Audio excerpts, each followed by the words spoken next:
Hi ಎಲ್ಲರಿಗೂ ನಮಸ್ಕಾರ. Welcome to my YouTube channel. ಇವತ್ತಿನ ರೆಸಿಪಿ ಚಿಕನ್ ಬಿರಿಯಾನಿ. ಹೋಟೆಲ್ ಶೈಲಿಯಾಗಿ ಹೇಗೆ ಚಿಕನ್ ಬಿರಿಯಾನಿನ ಮಾಡಬಹುದು ಅಂತ ನಾನಿವತ್ತು ನಮ್ಮ ಚಾನಲ್ ತೋರಿಸ್ಕೊಡ್ತಿದ್ದೀನಿ. ಬನ್ನಿ. ಇನ್ನೂ ಯಾರೆಲ್ಲ ನನ್ನ ಚಾನಲ್ನ ಸಬ್ಸ್ಕ್ರೈಬ್ ಮಾಡಿಲ್ವೋ ಸಬ್ಸ್ಕ್ರೈಬ್ ಮಾಡಿ, ಲೈಕ್ ಮಾಡಿ, ಶೇರ್ ಮಾಡೋದನ್ನ ಮಿಸ್ ಮಾಡಬೇಡಿ.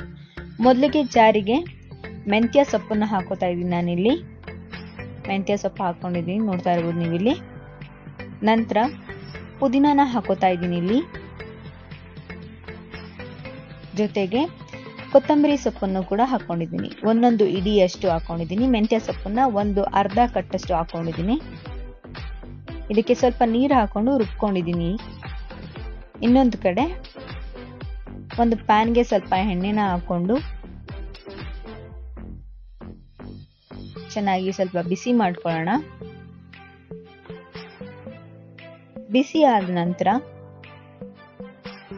ಇದಕ್ಕೆ ಮೊದಲಿಗೆ ನಾನು ಇಲ್ಲಿ 2 ಈರುಳ್ಳಿನ ಹಾಕೊಂಡಿದ್ದೀನಿ.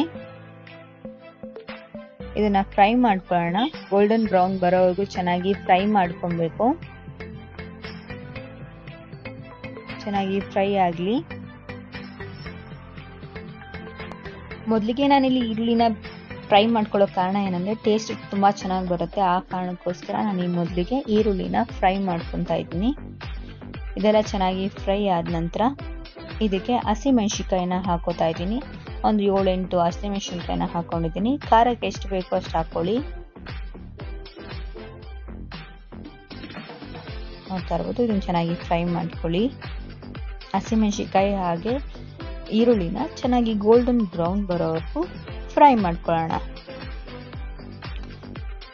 ಹುರಿದು ನಾವು ಟೇಸ್ಟ್ ಮಾಡ್ಕೊಂಡ್ರೆ ಅದು ಟೇಸ್ಟೇ ಡಿಫ್ರೆಂಟ್ ಆಗಿರುತ್ತೆ. ಹಸಿಯಾಗಿ ಹಾಕಿದ್ರೆ ಬೇರೆ ಟೇಸ್ಟ್ ಇರುತ್ತೆ. ಎರಡೂ ಬೇರೆ ಬೇರೆ ಟೇಸ್ಟ್ ಬರುತ್ತೆ. ಇಲ್ಲಿ ಇದು ಫ್ರೈ ಆಗಿದೆ, ನೋಡ್ತಾ ಇರ್ಬೋದು ನೀವಿಲ್ಲಿ. ಗೋಲ್ಡನ್ ಬ್ರೌನ್ ಬರೋವರೆಗೂ ಚೆನ್ನಾಗಿ ಫ್ರೈ ಮಾಡ್ಕೊತಾ ಇದ್ದೀನಿ ನಾನಿಲ್ಲಿ. ಹಸಿದನ್ನೇ ತಗೊಂಬೇಡಿ. ಸ್ವಲ್ಪ 2 ಸ್ಪೂನ್ ಆಯಿಲ್ ಹಾಕಿ ಚೆನ್ನಾಗಿ ಫ್ರೈ ಮಾಡಿ ಗೋಲ್ಡನ್ ಬ್ರೌನ್ ಬಂದಂತೂ ಮಸ್ತ್ ಆಗಿರುತ್ತೆ. ಇದು ಹೋಟೆಲ್ ಶೈಲಿ ಹಾಗೆ ಇರುತ್ತೆ ನೋಡಿ. ಇಷ್ಟು ಗೋಲ್ಡನ್ ಬ್ರೌನ್ ಬರೋವರೆಗೂ ನಾನು ಫ್ರೈ ಮಾಡ್ಕೊಂಡಿರೋದು. ಇದಕ್ಕೆ ನಾನು ಮೊದಲಿಗೆ ಚಕ್ಕೆ ಲವಂಗನ ಹಾಕೋತಾ ಇದ್ದೀನಿ. ಒಂದು 5 ಲವಂಗ, ಒಂದು ಇಂಚು ಚಕ್ಕೆನ ಹಾಕೊಂಡೆ. ಹಾಗೆ 1 ಸ್ಪೂನು ಮೆಣಸನ್ನ ಹಾಕೊಂಡಿದ್ದೀನಿ. ಖಾರ ಎಷ್ಟು ಬೇಕೋ ಅಷ್ಟು ಹಾಕೊಳ್ಳಿ. ಇದನ್ನ ನಾವು ರುಬ್ಕೊಳ್ಳೋಣ. ಇವಾಗ ರುಬ್ಬೋದಕ್ಕೆ ಹಾಕೋತಾ ಇದ್ದೀನಿ ನಾನಿಲ್ಲಿ.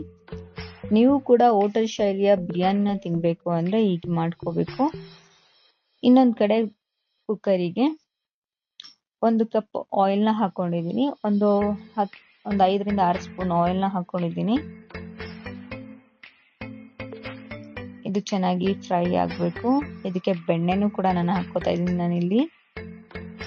ಬೆಣ್ಣೆ ಇಲ್ಲ ಅಂದ್ರೆ ನೀವು ತುಪ್ಪನೂ ಕೂಡ ಯೂಸ್ ಮಾಡ್ಕೋಬಹುದು. ನಾನಿಲ್ಲಿ ಬೆಣ್ಣೆನ ಹಾಕೊಂಡಿದ್ದೀನಿ. ಇದು ಹೈ ಫ್ಲೇಮಲ್ಲಿ ಚೆನ್ನಾಗಿ ಆಯಿಲ್ನ ಕುದಿಸಿದ್ದೀನಿ. ಇದಾದ ನಂತರ ಪಲಾವ್ ಮಿಕ್ಸ್ ಬರುತ್ತೆ. ಎಲೆ, ಏಲಕ್ಕಿ ಎಲ್ಲ ಇರುವಂತ ಒಂದು ಪಲಾವ್ ಮಿಕ್ಸ್ ಬರುತ್ತೆ. ಚಕ್ಕೆ ಲವಂಗ ಇರುವಂತದ್ದು ಅದನ್ನ ಹಾಕೋತಾ ಇದ್ದೀನಿ. ಹಾಗೆ ಒಂದು ಈರುಳ್ಳಿನ ಕಟ್ ಮಾಡ್ಕೊಂಡಿದ್ದೀನಿ. ಅದನ್ನು ಕೂಡ ಹಾಕೋತಾ ಇದ್ದೀನಿ. ಫ್ರೈ ಮಾಡ್ಕೋತಾ ಇದ್ದೀನಿ ಇಲ್ಲಿ. ಬೆಣ್ಣೆ ಫ್ಲೇವರು ಕೂಡ ತುಂಬಾ ಚೆನ್ನಾಗಿರುತ್ತೆ. ಹಾಗೆ ನೀವು ತುಪ್ಪ ಹಾಕೊಂಡಾಗ್ಲೂ ಕೂಡ ತುಂಬಾ ಅಂದ್ರೆ ತುಂಬಾ ಟೇಸ್ಟಿಯಾಗಿ ಬರುತ್ತೆ. ಇದನ್ನ ಚೆನ್ನಾಗಿ ಫ್ರೈ ಮಾಡ್ಕೊಳ್ಳೋಣ. ಮೇನ್ ಆಗಿ ಈರುಳ್ಳಿ ಹಸಿ ವಾಸನೆ ಹೋಗೋವರೆಗೂ, ಯಾವುದೇ ಅಡುಗೆಯಲ್ಲಾದ್ರೂ ಸರಿ ಹಸಿ ವಾಸನೆ ಹೋಗೋವರೆಗೂ ಚೆನ್ನಾಗಿ ಫ್ರೈ ಮಾಡ್ಕೊಬೇಕು. ಹಸಿ ವಾಸನೆ ಹೋದ ನಂತರ ಟೊಮೆಟೊನ ಫ್ರೈ ಮಾಡ್ಕೊಳ್ಳೋಣ. ನಾನಿಲ್ಲಿ 1 ಟೊಮೆಟೊನ ಹಾಕೊಂಡಿದ್ದೀನಿ. 1/4 ಸ್ಪೂನ್ ಅರಿಶಿಣದ ಪುಡಿನೂ ಕೂಡ ಸೇರಿಸ್ಕೊಂಡಿದ್ದೀನಿ. ಅದಾದ ನಂತರ ರುಬ್ಬಿದಂತ ಚಕ್ಕೆ ಲವಂಗ ಹಾಗೂ ಫ್ರೈ ಮಾಡಿದಂತ ಈರುಳ್ಳಿ, ಮೆಣಸಿನಕಾಯಿ, ಮೆಣಸನ್ನ ಕೂಡ ರುಬ್ಬಿದಂತ ಮಿಶ್ರಣನ ಹಾಕೊಂಡು ಫ್ರೈ ಮಾಡ್ಕೋತಾ ಇದ್ದೀನಿ ಇಲ್ಲಿ. ನಾನಿಲ್ಲಿ ಟೊಮೆಟೊ ಪ್ಯೂರಿ ಮಾಡ್ಕೊಂಡಿದ್ದೀನಿ. 2 ಟೊಮೆಟೊನ ರುಬ್ಕೊಂಡಿದ್ದೀನಿ. 1 ಟೊಮೆಟೊನ ಬಂದು ಡೈರೆಕ್ಟ್ ಫ್ರೈಗೆ ಹಾಕೊಂಡಿದ್ದೆ. 2ನ್ನ ರುಬ್ಕೊಂಡಿದ್ದೀನಿ. ಇದಾದ ನಂತರ ನಾನಿಲ್ಲಿ ರುಬ್ಕೊಂಡಿರುವಂತ 3 ಸೊಪ್ಪುಗಳು ಅಂದ್ರೆ ಕೊತ್ತಂಬರಿ, ಪುದೀನ ಹಾಗೂ ಮೆಂತ್ಯ ಸೊಪ್ಪನ್ನ ರುಬ್ಕೊಂಡಿದ್ನಲ್ಲ ಅದನ್ನ ಮಸಾಲಾನ ಹಾಕಿದ್ದೀನಿ ನೋಡಿ. 1 kg ಚಿಕನ್ನ ನಾನು ತಗೊಂಡಿರೋದು ಇಲ್ಲಿ ಬಿರಿಯಾನಿಗೆ. ಸೊ ಮಸಾಲ ಇವಾಗ ಬೆಂದಿದೆ. ಚಿಕನ್ನ ಇವಾಗ ಹಾಕ್ತಾ ಇದ್ದೀನಿ. ಚಿಕನ್ನ ಚೆನ್ನಾಗಿ ತೊಳೆದಿಟ್ಕೊಂಡು ನೀರನ್ನ ಸೋರಿಸಿ ಇಟ್ಬೇಕು. ಇಟ್ಟ ನಂತರ ಇದಕ್ಕೆ ಮಸಾಲ ಬೆಂದು ಹಾಗೆ ಚಿಕನ್ ಕೂಡ ಬೇಯೋದಕ್ಕೆ ಸ್ವಲ್ಪ ಹೊತ್ತು ಟೈಮ್ ಹಿಡಿಯುತ್ತೆ. ಸೊ ಬೇಯೋದಕ್ಕೆ ಬಿಡೋಣ. ಇವಾಗ ಚಿಕನ್ ಈಗ ಬೆಂದಿದೆ, ನೋಡ್ತಾ ಇರ್ಬೋದು ನೀವಿಲ್ಲಿ. ಮಸಾಲಾದಲ್ಲಿ ಚಿಕನ್ ಬೆಂದಿದೆ. ಒಂದು ರುಚಿಗೆ ತಕ್ಕಷ್ಟು ಉಪ್ಪನ್ನ ಹಾಕೋತಾ ಇದ್ದೀನಿ ಅಲ್ಲಿ. ಹಾಗೆ ಒಂದು ನಿಂಬೆಹಣ್ಣು ರಸ, ಮೊಸರನ್ನ ಹಾಕೋತಾ ಇದ್ದೀನಿ ಇಲ್ಲಿ ಒಂದು 5 ಸ್ಪೂನು. ಇದನ್ನು ಚೆನ್ನಾಗಿ ಬೇಯಿಸ್ಕೊಳ್ಳೋಣ. ಈಗ ಒಂದು 50% ಚೆನ್ನಾಗಿ ಚಿಕನ್ ಬೇಯಬೇಕು. ನಂತರ ಇದಕ್ಕೆ ನಾನು 1 ಸ್ಪೂನ್ ಚಿಕನ್ ಬಿರಿಯಾನಿ ಪೌಡರ್ನ ಹಾಕೋತಾ ಇದ್ದೀನಿ ಇಲ್ಲಿ. ಇದನ್ನ ಹಾಕಿ ಇವಾಗ ಬೆಂದಿದೆ ಇವಾಗ ಚಿಕನ್ನು. ಇದಕ್ಕೆ ನಾನಿಲ್ಲಿ 3 ಗ್ಲಾಸ್ ಅಕ್ಕಿನ ಹಾಕೊಂಡಿದ್ದೀನಿ.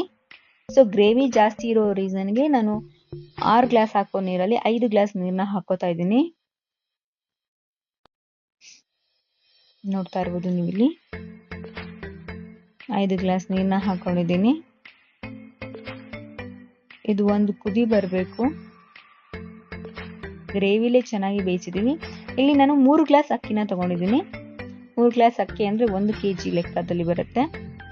ಸೊ ಇವಾಗ ಚೆನ್ನಾಗಿ ಕುದಿತಾ ಇದೆ, ನೋಡ್ತಾ ಇರ್ಬೋದು. ಕುದ್ದ ನಂತರ ಅಕ್ಕಿನ ಹಾಕೋತಾ ಇದ್ದೀನಿ. ನೋಡಿ, ಚಿಕನ್ ಚೆನ್ನಾಗಿ ಬೆಂದ ನಂತರ ಆ ಮೇಲ್ಗಡೆ ಲೇಯರ್ ಬಂದಿದೆ ಚೆನ್ನಾಗಿ. ಆ ಲೇಯರ್ ಬಂದಿದೆ ಅಂದ್ರೆ ಚಿಕನ್ ಚೆನ್ನಾಗಿ ಬೆಂದಿದೆ ಅಂತ ಅರ್ಥ.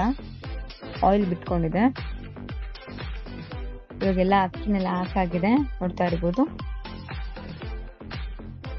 ಚಿಕನ್ ಬಿರಿಯಾನಿಗೆ ಅಕ್ಕಿ ಎಲ್ಲ ಹಾಕಿ ಮುಗಿಸಿದೆ. ಜಾಸ್ತಿ ಸೌಟಲ್ಲಿ ಇದು ಮಾಡಿದ್ರೆ ಅಕ್ಕಿ ಒಡೆದೋಗೋ ಚಾನ್ಸಸ್ ಇರುತ್ತೆ. ಅದೆಲ್ಲ ಏನು ಮಾಡ್ಕೋಬಾರ್ದು.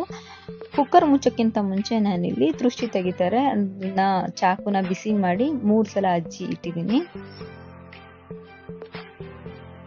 ಇದ ನಂತರ ನಾನಿಲ್ಲಿ ವಿಜಿಲ್ನ ಕೂಗಿಸ್ತೀನಿ. 3 ವಿಜಿಲ್ನ ನಾನು ಕೂಗಿಸ್ತೀನಿ.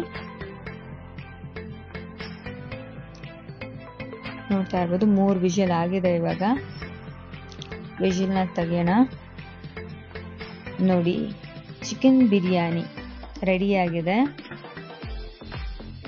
ತುಂಬಾ ಸ್ಮೆಲ್ ಅಂದು ಸಕ್ಕತ್ತಾಗಿ ಬರ್ತಾ ಇದೆ. ಹೋಟೆಲ್ ಶೈಲಿಯ ಚಿಕನ್ ಬಿರಿಯಾನಿ ರೆಡಿ ಆಗಿದೆ. ನೋಡಿ, ನೀವು ಯಾವ ಹೋಟೆಲ್ಗೂ ಕೂಡ ಕಮ್ಮಿ ಇಲ್ಲ. ಮನೇಲೆ ರುಚಿಯಾಗಿ ಚಿಕನ್ ಬಿರಿಯಾನಿನ ಮಾಡ್ಕೋಬಹುದು. ಯಾವ ಟೇಸ್ಟಿಂಗ್ ಪೌಡರ್ ಇಲ್ಲ, ಏನೂ ಇಲ್ಲ. ಮನೇಲಿ ಹೆಲ್ದಿಯಾಗಿ ಚಿಕನ್ ಬಿರಿಯಾನಿ ಮಾಡ್ಕೋಬಹುದು. ನಿಮಗೂ ಈ ರೆಸಿಪಿ ಇಷ್ಟ ಆದಲ್ಲಿ ನನ್ನ ಚಾನಲ್ನ ಸಬ್ಸ್ಕ್ರೈಬ್ ಮಾಡಿ, ಲೈಕ್ ಮಾಡಿ, ಶೇರ್ ಮಾಡಿ. ನಿಮ್ಮನೇಲಿ ಮಾಡೋದನ್ನ ಮಿಸ್ ಮಾಡಬೇಡಿ.